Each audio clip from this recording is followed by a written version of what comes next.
Hi, my name's Costas, and today we have with us John Allen. Hello there. Hello there. I got it right. You did. I did. Well done. I called him something completely different earlier. Let's not go there. We have a lecture tonight with John Allen, so we thought we milk it for as much as we can, so we brought him on today's show. It's going to be a bit different to our usual shows. We have got a blast from the past, which will be from John Allen product. And the two once-overs will be two John Allen products. We're going to talk about two other products of yours. We are indeed. One is going to be the Pain Game, and the other one is Rule of Three. Rule of Three. Now, I haven't seen these two products in person until today, so it's new to me. Okay. So I can talk from a genuine interest. Almost a layperson. Yeah, absolutely. So let's get on to, actually, before we stay there, suspended animation. So it's basically just a one-man show. Costas unfortunately has to go, and he's back. I nearly forgot the winner. The winner from last week's show. We had an anagram, Okay. and we showed them an anagram, and they had I to. know, I saw it. Oh, you did? You watched the show? I did. Oh, cool. So the answer was invisible thread. Would you like to pick the winner? You going to trust me? Well, I have fixed Don't it go. anyway. Are you going to trust me? I trust you. All right. I trust you. Not with my wallet though, but I think there's nothing in it, so yeah, I trust you. It's Pick one winner. that one. It is. Warren Treadaway. Now I'll tell you what, he won last week as well, and there's a possibility he's going to be at the lecture tonight to pick up last week's prize. He's my favourite person in the whole world. So let's pick another winner. All right. Does this go back in or No, he's Sorry, Warren. Yeah, no, he's going to win as well. He's won. All right. I'll find something So- from Poundland. Okay. This is Warren Treadaway. No, it's not. It's Jason Salisbury. Excellent, fantastic. Send us a message, Jason, and we'll send you your prize. We'll send you Warren. Yeah, you can have him. There you go. His wife doesn't want him, so someone has to, I guess. That's not true, but anyway. No, let's get on to this week's show.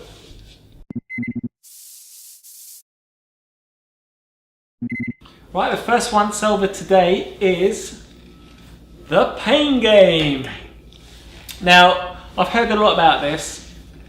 It's probably the only smash and stab type routine I don't own. Thanks. And Thanks. and I didn't know the method behind this. But now you're going to own it. Now I am going to own it. By the end of today, I'm gonna try and steal one from his box. But anyway, now let's talk about this. We all know what smash and stab type routines are. You put something sharp object under a cup or in a bag. and you smash whatever it is. Hopefully, And not hopefully the sharp missing object. Yeah. Yeah. So what's so good about this one? Well, why did you come up with this? well, the thing I have is that they always say it's 100% safe and that everything's about the safety aspect. But what that usually means is you know exactly where the sharp object is. Unfortunately, it's still down to you to not slam your hand down on the sharp object. So that's kind of the problem that I wanted to solve. And with the Pain Game, I solved it. I think it's really good to emphasize is I saw someone stab themselves even though they knew where the sharp object was. I've seen it in theatre as well. And this eliminates it completely. So if you always wanted a smash and stab routine, a type of effect that is 100% safe, Yeah. Yeah. then this is the one. The Pain Game is the one to go by. There's no point in us doing a live performance because you know what the premise is. I mean, all Russian roulettes are the same. There's Yeah. just one object that's dangerous. The other objects are safe, but they all look the same. And that's the Russian roulette routine. When you demonstrated this to me earlier inside the bag, Yeah. I couldn't figure out what the method was. Okay. And when you showed me the method, I thought actually that's really clever because it's really quick Yep. and just the safeness of it is Yeah. it is very admirable. It's really Yeah. good. I mean, I will. I mean, this is. I mean, I'll do it. This is a 6-inch nail, solid, sharp, That is sharp. very sharp. It just goes into a block of wood, and one empty bag. Nothing inside there. No. Nothing inside there. And the nail with the block just goes into the bag. Now, with the routine, there will be 3 other bags that look exactly the same. And what's also different with this is I mix up the bag so that you wouldn't know where it was, and then you would mix them up so I don't know where it was. And so the difference is that I don't make the decision. A lot of times with Russian roulette, the magician makes the decision, and the audience can think, I don't know how he knows where the nail is. He does. So if I'm not making the decision, then I can't choose. So you have the 4 bags, and let's suppose this one is chosen. I can slam my hand down on it. But if this was the bag that was left, so the other 3 have been smashed, then this is going to have the solid, sharp nail in it. That is very deceptive. So the spectator can choose any bag they want for you to smash. Yep, they can choose whichever one, and it will be. So do you get 3 of these?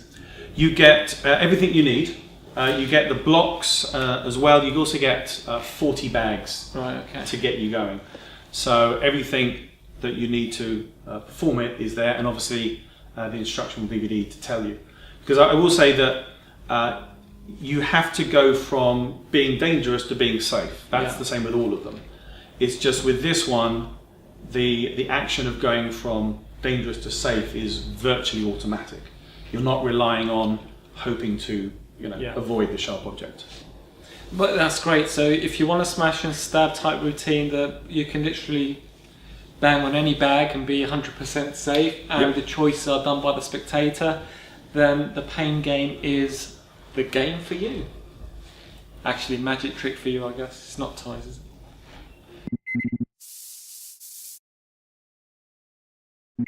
The second one's over today is Rule of 3 by John Allen. That guy there. Now let's watch a performance of John performing it to me, and then we'll come back and discuss it. He's never seen it before. Never. So, when you ask a layman to name a card, there's 2 pretty obvious ones. Yeah. Do you know what? Queen of Hearts and the Ace of Spades. Queen of Hearts, Ace of Spades. They're the obvious ones. Yeah. Okay. Now, the thing is that no one ever really thinks about maybe the 3rd most obvious, or the 4th, or the 5th. But I have. So, if I was to ask you just to name any card, not the Queen of Hearts or the Ace of Spades, what card would you name? 6 of Clubs. 6 of Clubs. Now, we didn't set anything up before this, did we? No. So we have the 6 of Clubs, the Ace of Hearts, and the Queen of Hearts, and the Ace of Spades. Okay. Now, this is the first most popular, the second most popular. Did you know that the 6 of Clubs is the 3rd most popular card? No. It is. Trust me. Am I that good? No, I'm not good. But no, you are. I actually made a prediction, which is written on that card box. You can turn over the card box, show everybody. What does it say? You will name card number 3. You'll name card number 3, and that's exactly what I said. That is the 3rd most popular card. Okay. See, there's numbers written on the back of all the cards. See, this is a 0. No one ever names this card. A 15, 35. See, that's the 30th most popular card. That one is. See. Now, the Queen of Hearts is the most popular card. You see, that's why it's got the number 1 written on it. Ace of Spades is the 2nd most popular card. That's why it's got the number 2 written on it. I think you can see where this is going there. Free choice. Yeah. Genuinely free choice. 6 of Clubs. Here it is. Number 3. Now, I was very, very confident that you would name the 6 of Clubs. Do you know how confident I was that you named the 6 of Clubs? No clue. So confident was I that I didn't bother with any of the other cards. That's Rule of 3. Now, I've just seen a performance of Rule of 3 performed to me by John Allen. It's the first time I've seen this performed. In fact, I haven't even watched the trailer. We've been selling it for a couple of years. Yep. And, as you do, you put things, you bring things in, you sell them, you don't watch the trailer or don't even read the instructions sometimes. Yep. I really like this. This is my type of effect. Good. We sell a product called Dual Edge, and that's got a blank deck ending. I love performing that to people. Yep. And it's the same thing with this, the blank deck ending, just bring something to it. Yeah, I don't know why, but laymen, they do like the kicker. Yeah, it's because they think that the cards have got faces on, because they see the Queen of Hearts, the Ace of Spades, and in my case the Six of Clubs. Yeah. So they're assuming all the rest of the cards have got faces as well. So Yeah. it's like an additional ending. Not only are they blank, it's a miracle. And there's a lot of kicker endings that aren't entirely necessary. Yeah. But I think with this, the visual element of having the Queen of Hearts, the Ace of Spades, and then the card that they name being the only one in the And the deck. good thing is, it is a free choice. Yeah. You didn't force the Six of Clubs on me. It's just the card that I chose. Yeah, and this is the other thing with where someone just names any card and that card happens to be different in some way. Is there's never any reason why that card is different. You know, you could have named any card, but one of the reasons I came up with this was, you know, Queen of Hearts, Ace of Spades, maybe Seven of Hearts. Yeah. But after that, what are the popular cards? There isn't really, is there? There's not. They all blend within each other, kind of. So this is like, well, the reason that card, the Six of Clubs in your case, the reason that had number 3 is because it is the third most popular card, and people will go. There's some nice logic behind that. That's a nice subtlety. Yeah, I would say. Yeah, so I try and give things a reason for happening. As for easiness, well, there's only one move in it. Yeah, there's a move. In the real world, nothing to worry about. No. And it's not a difficult move. We're not asking you to do a quadruple lift or a double lift or a triple lift or any of that kind of stuff. Yeah. It's just something that you need to do. And it happens on the offbeat. Yeah. And I'm sure people will try and take a look at the performance, but you missed it because I was doing that for you. Yeah, I missed it because the misdirection was good. Yeah. And also, of course, I'm looking at the camera. But a layperson that doesn't know anything about magic wouldn't spot anything at all. They won't have a clue. Yeah. Because even though you've done a move, what's on the table is a pack of cards. Yeah. Yeah. You know, and it's great. And I mean, people will say, "Oh, but can the cards be examined?" It's like, well, there's no reason why anyone would want to examine them because you've got the 3 cards and the rest of them are blank. That's all there is on the table. That's all there is. Well, that's it. There's no need to run when you're not being chased. Yep. And the outcome's strong enough. I highly recommend this. It's the first time I've seen it. Cracking effect, really easy to do, and you can have a lot of fun performing this. It's really good. Well done. Thank you. I do like it. Thank you.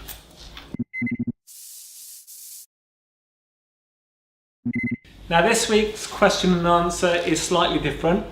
We asked, because John Allen was going to be our guest on this week's show, we asked our viewers to send in questions they would like John to answer. Yes. So we have got a few. Okay. We had to minimise them because we got the interview later on. Yep.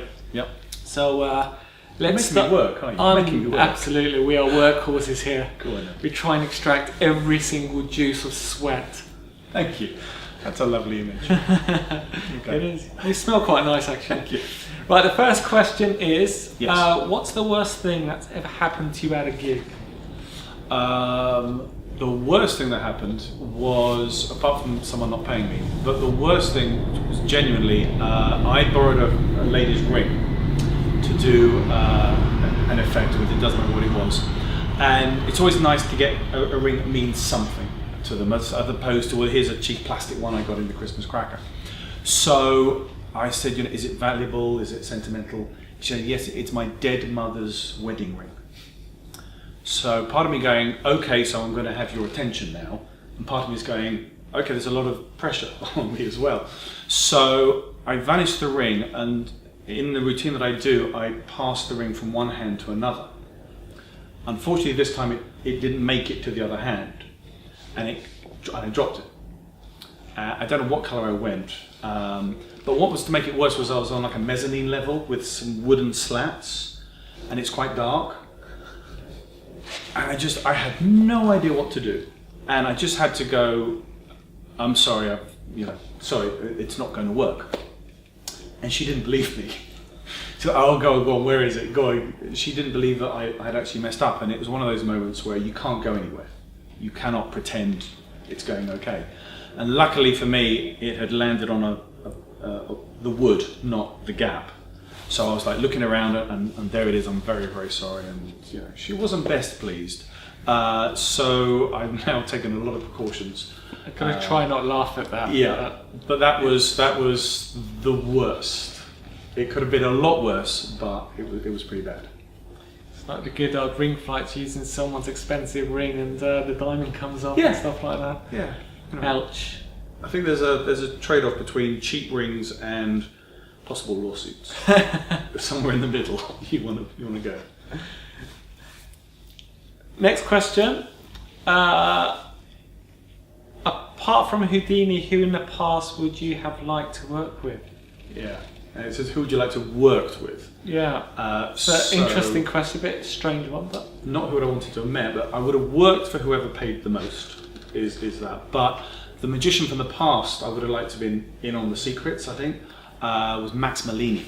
that was going to be my next follow-up question. But you must be a mind reader. All right. Yes, I am. There you go. Yeah. But no, because there were so many stories about what he was able to do, and there was something about he saw a card in the road.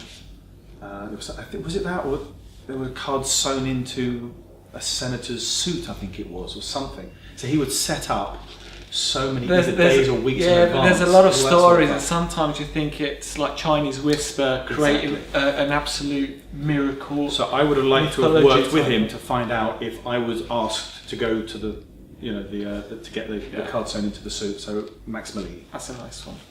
Now, this one I'm interested in as well is which magicians have influenced you the most? Well, the biggest influence is David Williamson. He had a video for International Magic. It was the first one I think he did in England, and it completely changed my outlook. Quite a few years ago. Magic. It was quite a few years ago. And before then, magic was always seemed to be about the magician sitting at the table, and the mother's on one side, the daughter's on the other side, and there's a close-up mat, and it was so boring. And all of a sudden, this guy was just crazy. He was funny, but also with people that know him, he does all the crazy stuff. His technique is flawless. He's a fantastic storyteller, and just the way that he performs magic. And I genuinely think he's like a modern day Tamariz. No, absolutely. I agree. And he's such a genuinely nice guy as well. He will be at a convention. He knows that people bow when he walks past them. There's no one like him. There's no one like him, but he will be at a convention and he would sit amongst everyone and just play around with card magic. Yeah. And it doesn't matter if he's good, because I remember seeing him at the IBM Sam in Kentucky, and he was sitting around trying to get the knack of throwing a card in the middle of the deck, and it was going, messing up, but he didn't care. Yeah. I know I'm David Williamson, but I'm just a normal magician that loves magic, and it doesn't matter if I'm getting it wrong. But what I was saying is that he has influenced so many people. Sorry, when I say modern day Tamariz, I didn't mean Tamariz, I meant Di Vernon. Because I know Tamariz influences so many magicians as well. But whereas Vernon influenced the way that magicians perform, I genuinely think David Williamson has done the same thing as well for people in all restaurants or just commercial magic. He's created some moves and stuff that everyone sort of takes it for granted. Yeah, and it's the subtleties that people employ in their magic. You pick up on it and you go, I'm going to use that in my magic. It's just amazing. So he was the main one, and Dan Harlan as well, just a creative genius. He's also influenced me as well. There's a few others, but those are the two main ones. Fantastic. Did you have a question? What was the first lecture you attended? The first lecture I attended, the one I really remember was it was in Florida, and it was Carol Fox. It was my very first IBM Magic Convention, and I remember going in, and it's what he said is what I remember. And he said, I see all these magicians, they do the most incredible things, the most incredible looking magic. I can't do any of it, but it looks incredible. And he said, I'm going to show you 10 things, and all of you are going to be able to do all 10 things. And that was his type of lecture. So I don't really remember now what he did. I think it was something with a pencil or whatever. But it was just the attitude of, I'm not here to show you how good I am and show you stuff you can't do. I'm going to teach you stuff that all of you can do that's really good magic. So that's the first lecture that I actually remember. Right, I'm going to keep the next questions for our interview. Go on. And let's continue to see the blast from the past.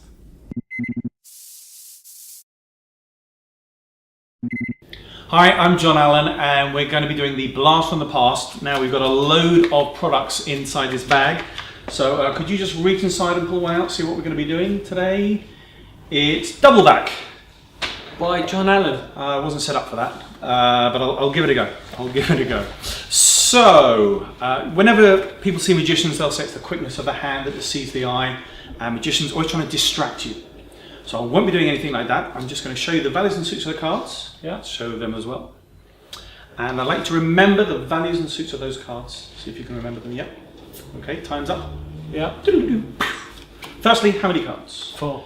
Yeah, if you don't know the answer to that first question, the rest is going to be quite difficult. The red 5, was it a diamond or was it a heart? Diamond. No pressure. Sure. It's a diamond. Can I borrow your hand for a moment? The black 5, is it a spade or a club? I'll give you a clue. Hit people over the head with it. It's a club. It's a spade, but at least you're enthusiastic. The 2 picture cards left, are these the jacks, are these the queens, or are they the kings? They are the kings. Yep. Now if I have the 2 kings, do you remember the cards I just placed on the hand? They're the 2 5s. Unless the hand's quicker than the eye. Because then I'll be holding the 2 5s in my hand. And on your hand we now have the 2 kings. That's double back. That always gets me that. It's so visual. It's great. I love it. I remember, now this is it is a true blast from the past. Yes. Released many moons ago. Many moons ago. Many moons ago. I remember at one stage going out Bristol Magic Convention the night before, going out with the lads. They were all from the Surrey Magic Society, and everyone was doing double back to everyone they could. I love that. I love them down there. Yeah, you know who you are. I don't know what to say about this, because I said this again with NFW last week. It's a great. Okay, it's not a packet trick when you use the deck. Yeah, there's a thing. It's a packet in the fact that it only uses a few cards, but what I like about this, and this is the way I normally start, is I have the deck of cards and I'm just taking a few cards from the deck to show you something. I'm not sort of saying, and inside my pocket, inside this little plastic envelope, I've got some cards. You're just taking a few cards from the deck, doing a quick effect, and then going on into a longer routine. Easy to do. Yep, there's 2 ways to do it. There is one move. And there's which is in the means of everyone. It's not a move that's gonna kill you to learn. No, and if it does kill you, I'll give you your money back. Yeah. That's a great one. Thank you. 6 foot underneath the ground. It's basic card handling moves, and there's an easy way to get into it as well if you can't do the move. And it's great because it happens in a spectator's hands as well. It does happen in people's hands. If you want. So for walk around, if there's no table, I'll just put the cards into the hand. If I'm doing it for a table of 10, or 12 or 8, works with any number, I'll just show everybody the cards. It's a great way to get everyone involved, because I'm asking them questions, like how many cards, and if they don't answer, I've got lines for that. And then I can just put them down onto a table or a wine glass to raise it up a little bit. So for walk around or for table work, absolutely. Again, it's double backed. It's one of the classics by John Allen. It's I know loads of people that performed this in the past and actually still perform this. It's just something that we haven't actually really demonstrated here in the shop, which we will do. Good. Now that we've put it on the shelf, it's just brought it back. Completely forgot about it until we thought, well, actually, Double Back by John Allen. We did that on the shelf. Why not? Thank you. Very easy to do. It's very cheap as well. If you haven't got it, as we said last week, you need to have one of these. Yes, please. He needs some money.